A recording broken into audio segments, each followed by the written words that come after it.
Hello friends, this is Gaurav Lath your big bull coach. So जारी रखते हैं हमारा डेली सीरीज़। आज क्या हुआ और आगे क्या होगा आज के लिए, यानी 10 नवंबर 2025, that is the 10th of November 2025 Monday.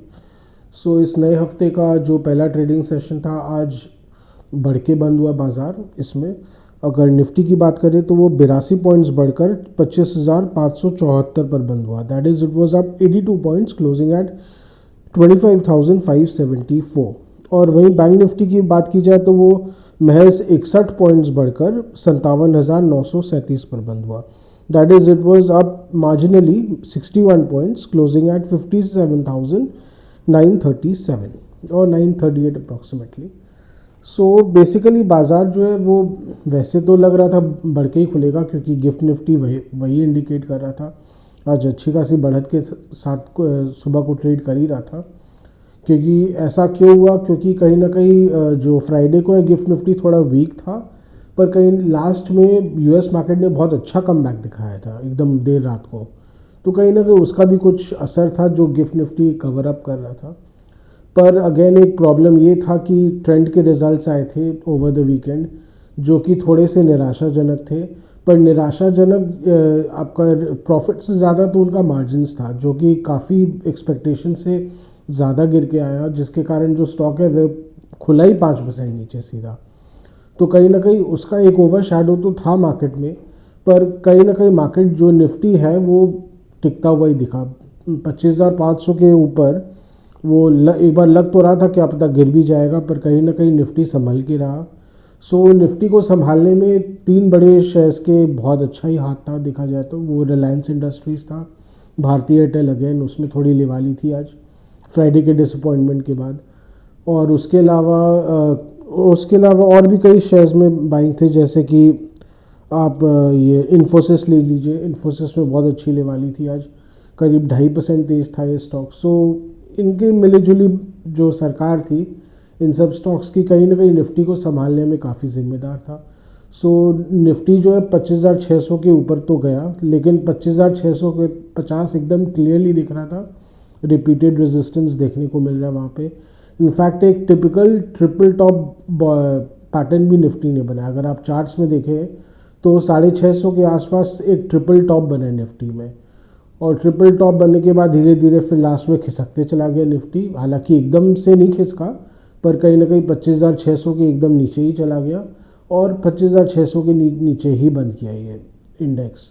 तो कहीं ना कहीं ऊपर समझ में आ रहा था कि बाइंग जो है वो थोड़ी फिजल आउट कर रही है और प्रॉफिट टेकिंग भी आ रही है। सो बिकॉज 25,320 के लेवल से घूमे हैं, तो कहीं ना कहीं वो भी एक फैक्टर था ही मार्केट में।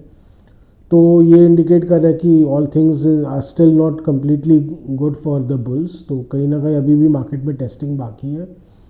और गिवन दैट आज फिर से गिफ्ट निफ्टी जो है वो करीब 30 पॉइंट्स नीचे अभी, but that is because of the terrorist attack in Delhi. So Delhi में अगर बहुतों को मालूम हुआ, आज शाम को 5 बजे के आसपास एक मेजर टेरर इंसिडेंट हुआ है दिल्ली में।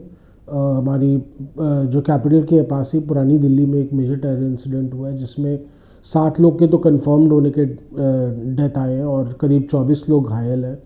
सो कहीं ना कहीं मार्केट को इससे थोड़ा झटका तो लगा है, बट लेट्स सी कल मार्केट क्या रिएक्शन रहता है। और उसके अलावा we pray for the families of the victims of terror attack. So कहीं ना कहीं मार्केट में ये भी एक फैक्टर तो रहेगा कल, पर लेट्स सी। कहीं ना कहीं आज DIAs तो बहुत एक्टिव थे। आज DIAs नॉर्मली हमेशा पैसिव बाइंग करते आए हैं, पर कहीं ना कहीं आज बहुत स्ट्रॉन्ग अग्रेसिव बाइंग करते हुए दिखे। तो ये कहीं ना कहीं आज ये लग रहा है इसमें एक बहुत बड़ा फैक्टर था ट्रेंड का ही। मुझे जहाँ तक लग रहा है कि कहीं ना कहीं वो बहुत अवेयर हो गए होंगे, बहुत ज़्यादा कॉन्शियस हो गए होंगे कि ट्रेंड के कारण क्या पता जो शॉर्ट सेलर्स है, बेयर्स है, वो हैमरिंग करना शुरू कर दे मार्केट को।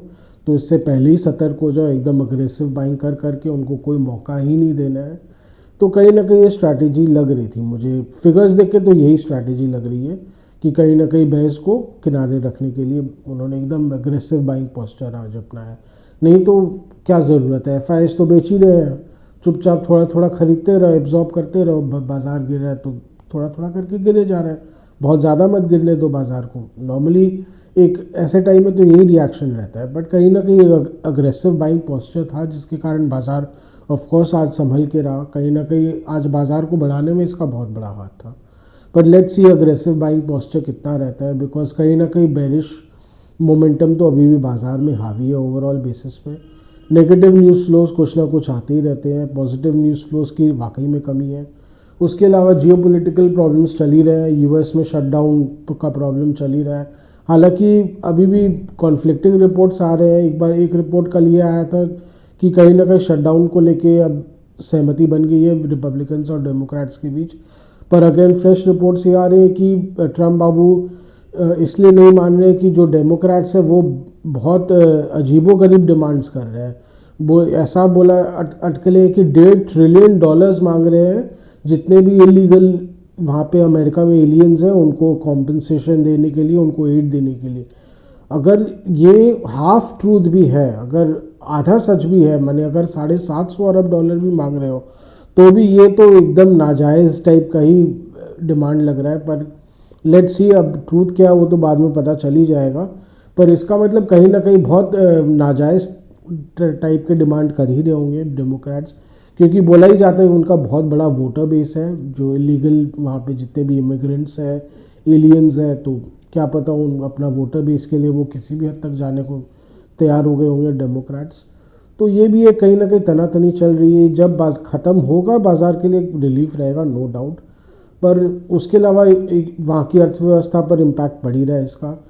फ़्लाइट्स कैंसिल हो रहे हैं, करीब 3,000 फ़्लाइट्स ऑलरेडी बोल रहे हैं यूएस में कैंसिल हो चुके हैं because of government shutdown. Government airport operators को पैसे नहीं दे पा रही है, सिक्योरिटी ऑफिशियल्स को पैसे नहीं दे पा रही है, जिसके कारण कहीं ना कहीं अब प्रॉब्लम्स आने शुरू हो गए हैं। सो लेट्स होप कि ये कहीं ना कहीं रिजॉल्व हो जाए, नहीं तो इसका बहुत मेजर मीडियम टर्म इम्पैक्ट पड़ सकता है मार्केट पे। इकोनॉमी पे पड़ेगा तो मार्केट पे पड़ेगा ही। और उसके अलावा कहीं ना कहीं और भी जैसे इंडो यूएस ट्रेड डील को लेके अभी भी अटकलें चल रही है, कुछ कंफर्म निकल के नहीं आ रहे, बट लेट्स होप कि वो कहीं ना कहीं फ्रुक्टिफाई करे, क्योंकि बहुत सारे लोग बोल ही रहे कि ये धीरे धीरे रिलेशंस को अब ख़राब करते ही चला जा रहा है। अभी रघुराम राजन बाबू ने बोला कि जितना दिन अभी ये और चलेगा उतना इंडो यूएस रिलेशंस को और इफ़ेक्ट करेगा। जो ट्रस्ट है भारत और अमेरिका के बीच वैसे ही कम हो चुका है और ख़राब होते चला जाएगा। So let's hope for the best, वहाँ से कुछ पॉजिटिव निकल के आए। और जब भी ये निकल के आएगा तो डेफिनेटली मार्केट के लिए बहुत बड़ा पॉजिटिव ट्रिगर रहेगा। कोई बड़ी बात नहीं रहेगी कोई मेजर रैली आ जाए निफ्टी में और मार्केट में ओवरऑल भी। सो जब भी रहेगा तो ये तो एकदम एक मेजर इंसिडेंट रहेगा, माने मेजर पॉजिटिव इंसिडेंट रहेगा मार्केट के लिए। सो मार्केट अभी जहाँ तक लग रहा है 25,300 से 500 के बीच एक बार रहेगा, क्योंकि कल बेरिश मूव आने की संभावना है। पर लेट्स सी ये 25,300 से 500 का जो जोन है इसको कितना संभाल के रख पाता है। अगर यहाँ पे संभल जाते हैं निफ्टी तो कहीं ना कहीं निफ्टी होल्ड कर लेगा।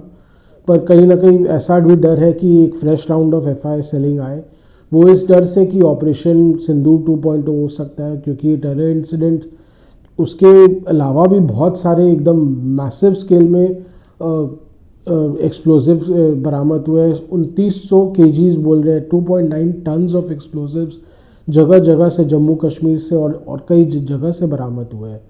सो कहीं ना कहीं बहुत बड़ा टेरर इंसिडेंट करने का प्लान चल रहा था। सो कहीं ना कहीं इसका रिस्पॉन्स भी आ सकता है, हो सकता है एक ऑपरेशन सिंदूर 2.0 जो अगेन मार्केट के लिए बहुत प्रॉब्लमेटिक हो सकता है और जिसके कारण एफआईज फिर से थोड़ी सी पैनिक सेलिंग मचाएं। सो कहीं ना कहीं अगर ऐसा होता है तो मार्केट के लिए तो एक बहुत बड़ा बेरिश फेज रहेगा, इसमें कोई डाउट नहीं है। सो लेट्स सी कल क्या रहता है। अभी 25,300 से 500 का तो लेवल है, अगर 25,300 टूटता है तो 25,000 का निफ्टी तो is hardly a big deal in the short to medium term.